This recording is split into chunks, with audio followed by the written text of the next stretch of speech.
Press meet ಮಾಡಿ ಅದರಲ್ಲಿ MLC ಮಂಜೇಗೌಡರು, Sara Mahesh, GT ದೇವೇಗೌಡರು, BJP ಲೀಡರ್ಗಳು ಅವರೆಲ್ಲ ಪೊಲಿಟಿಷಿಯನ್. ಓಕೆ, ನಿಮ್ಮ ಹೆಸರು ಕೂಡ ವಿರೋಧ ಪಕ್ಷದ ನಾಯಕರ ಸೈಟ್ ಪಟ್ಟಿನಲ್ಲಿ ಗಂಗರಾಜ್ ಅವ್ರದ್ದು ಹೆಸರಿದೆ, ಸರ್ವೆ ನಂಬರ್ ಇದೆ. ಏನಿದೆ ಪಟ್ಟಿನಲ್ಲಿ? ಏನದು ಏನೋ ಡಾಕ್ಯುಮೆಂಟ್, ಏನೋ ರಿಜಿಸ್ಟರ್ಡ್ ಡಾಕ್ಯುಮೆಂಟ್ ಇದೆಯಾ ಇಲ್ಲ ಏನಾದ್ರೂ ಬರೀ ಚೀಟಿ ಬರ್ದ್ಬಿಟ್ಟು ಕೊಟ್ಟಿರೋದಾ? ಚೀಟಿ ಬರ್ಕೊಟ್ಟಿರೋದು. ಇದನ್ನ ತಾವ್ ಹೇಳ್ತಾ ಈಗ ನೀವು ಆ ಚೀಟಿ ಬರ್ಕೊಟ್ಟಿರೋದು ಹೇಳ್ತಾ ಇದ್ದೀರಲ್ವಾ ಸರ್? ಸಿದ್ದರಾಮಯ್ಯನವರು ಈಗ ಅಲ್ಲಿ ಮುಖ್ಯಮಂತ್ರಿಗಳು ಇದ್ದಾರಲ್ವಾ, ನಾನು ಅವ್ರ ವಿರುದ್ಧ ಆಪಾದನೆ ಮಾಡಬೇಕಾದ್ರೆ ನಾನು ದಾಖಲೆಗಳು ಇಟ್ಕೊಂಡು ರಿಜಿಸ್ಟರ್ಡ್ ಡಾಕ್ಯುಮೆಂಟ್ ಮಾಹಿತಿ ತಗೊಂಡಂಥ ದಾಖಲೆಗಳು ಹಿಡಿದು ನಾನು ಆಪಾದನೆ ಮಾಡ್ತೀನಿ ಅವ್ರ ವಿರುದ್ಧ ಅಲ್ವಾ ಸರ್? ನನ್ನ ಹೆಸರು ಆ ಚೀಟಿನಲ್ಲಿ ಭಟ್ರು ಬರೆದು ಗಂಗರಾಜ್ ಅವರ ಹೆಸರಲ್ಲೂ ಇದೆ ಅಂತ ಹೇಳಿದಾರಾ? ಗಂಗರಾಜ್ ಅವರ ಹೆಸರಲ್ಲಿ ಇದೆ ಡಾಕ್ಯುಮೆಂಟು, ಸರ್ವೆ ನಂಬರ್ 40 ಅಂತ ಹೇಳಿದಾರಾ ಸರ್? ನಿಮ್ಮನ್ನೇ ಕೇಳ್ತಾ ಇದ್ದೀನಿ. ಗಂಗರಾಜ್ ಅವರ ಹೆಸರಲ್ಲಿದೆ 40/1 ಸರ್ವೆ ನಂಬರ್ ಊಟಗಳು ಅಂತ ಹೇಳಿದಾರಾ? ಅಲ್ಲ, ಕೋಟಾ ಫಿಕ್ಸ್ ಆಗಿದೆ ಇವ್ರಿಗಳಿಗೆಲ್ಲ ಅಂತ. ಏನು ಕೋಟಾ? ವಿರೋಧ ಪಕ್ಷದ ನಾಯಕರು ಕೋಟಾ. ವಿರೋಧ ಪಕ್ಷದ ನನಗೆ ಅದು ಅರ್ಥವಾಗ್ತಾ ಇಲ್ಲ. ನನಗೆ ನನ್ನ ಹೆಸರಲ್ಲಿ ಡಾಕ್ಯುಮೆಂಟ್ ಏನಾದ್ರು ಇದ್ದು 40/1 ಆಗಲಿ, ಮತ್ತೊಂದು ಮಗದೊಂದು 36/1 ಏನೇ ಆಗಲಿ, ಅವರು ಅಲ್ಲ ಪ್ರೆಸ್ಸಲ್ಲಿ ಅವ್ರು ಬರ್ಕೊಂಡಿರ್ಬೋದು. ನಾನು ಕೊಡೋ ಡಾಕ್ಯುಮೆಂಟ್ ಥರ ಅವ್ರನ್ನ ಹೊರಗಡೆ ಬಿಡಬೇಕು 24 ಗಂಟೆ ಒಳಗಡೆ. ಸಿದ್ದರಾಮಯ್ಯನವರು ನನ್ನ ಹೆಸರಲ್ಲಿ ಅದು ಆ ಸರ್ವೆ ನಂಬರ್ ಏನೋ ಹೇಳ್ತಾ ಇದ್ದೀರಲ್ವಾ, 40/1 ಯಾವ ಏರಿಯಾ ಸರ್ ಅದು? ಊಟಗಳ್ಳಿ. ಆಯ್ತಾ, ಎಷ್ಟು ಕುಂಟೆ ಅಂದರೆ? 1 ಕುಂಟೆ.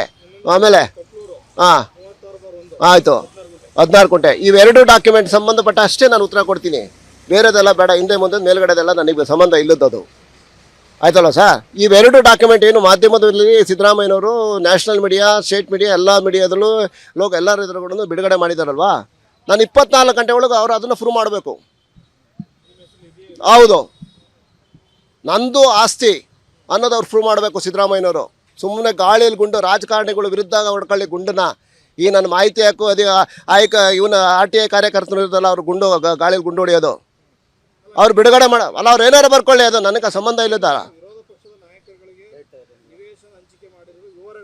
ಅದನ್ನೇ ಅಲ್ಲಿಗೆ ನಾನು ವಿರೋಧ ಪಕ್ಷ ನಾಯಕನ ಒಳ್ಳೆ ಕೆಲಸ ಮಾಡಿದ್ದಾರೆ. ಹಂಗಾರೆ ನಾಳೆಯಿಂದ ಒಂದು ಪ್ರೋಟೋಕಾಲ್ ವ್ಯವಸ್ಥೆ ಮಾಡೋಕೆ ಹೇಳಿ ಅವ್ರಿಗೆ. ಅದಕ್ಕೆ ಹೇಳ್ತಾ ಇದ್ದೀನಿ, ಆ ಸರ್ವೆ ನಂಬರಲ್ಲಿ ಏನಾದ್ರು ನನ್ನ ಹೆಸರಲ್ಲಿ ನನ್ನ ಕುಟುಂಬದ ಹೆಸರು, ನನ್ನ ಹೆಸರು ಗಂಗರಾಜು, ತಂದೆ ಹೆಸರು ಲೇಟ್ ನಂಜೇಗೌಡ, ನನ್ನ ಹೆಂಡತಿ ಹೆಸರು BS ಗಾಯತ್ರಿ ದೇವಿ, ಗಾಯತ್ರಿ ರಾಜ್ ಅಂತ ಸರ್. ಮಗನ ಹೆಸರು ಸಂದೇಶ್ ಗೌಡ, ಮಗಳ ಹೆಸರು ಬಾಂಧವಿ ಗೌಡ.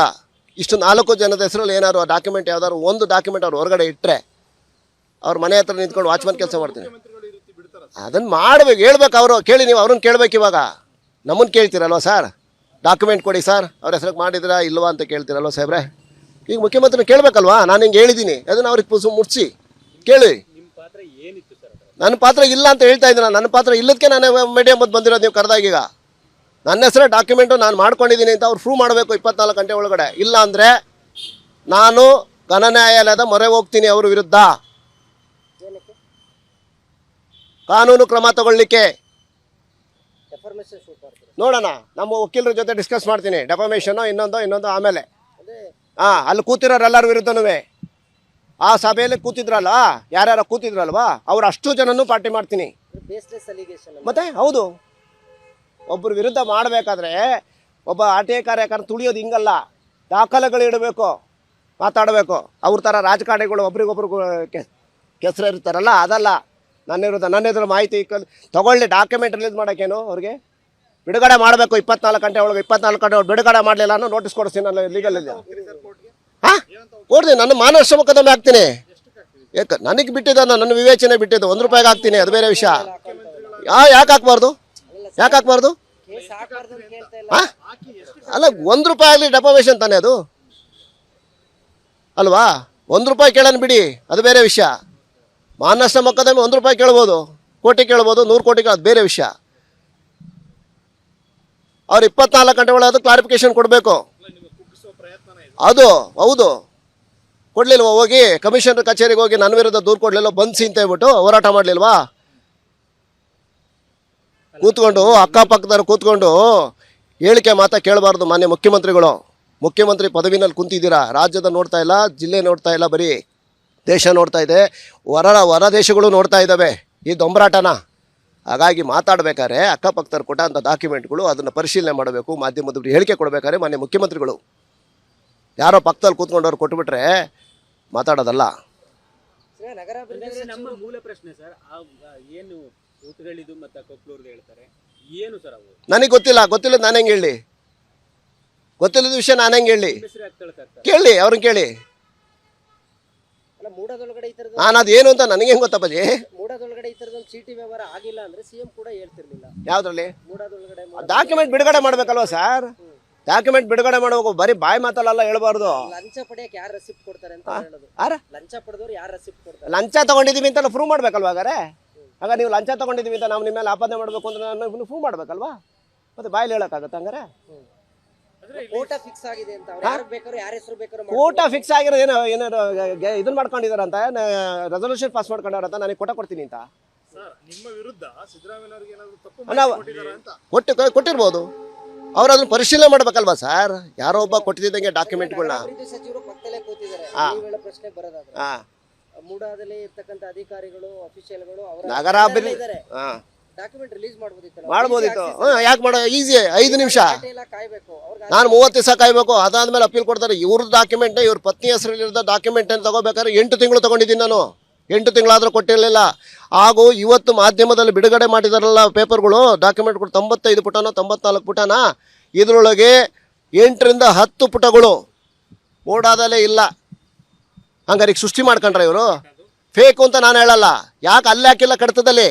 ಎಂಟೈರ್ ಕಡತ ನನಗೆ ಕೊಟ್ಟಿರ್ಬೇಕಾದ್ರೆ ಈ ಡಾಕ್ಯುಮೆಂಟ್ ಎಲ್ಲೋದು? ಹಂಗಾರೆ ಅವ್ರು ಕೊಟ್ಟಿರೋ ಡಾಕ್ಯುಮೆಂಟ್ಗಳು ಎಲ್ಲಿದೆ? ರೆಸೊಲ್ಯೂಷನ್ ಕಾಪಿ ಎಲ್ಲಿದೆ? ಇಲ್ಲಿ ಯಾರು ಕೊಟ್ಟಾರ ನನಗೆ ಮಾಹಿತಿ ಹಾಕಲ್ಲಿ.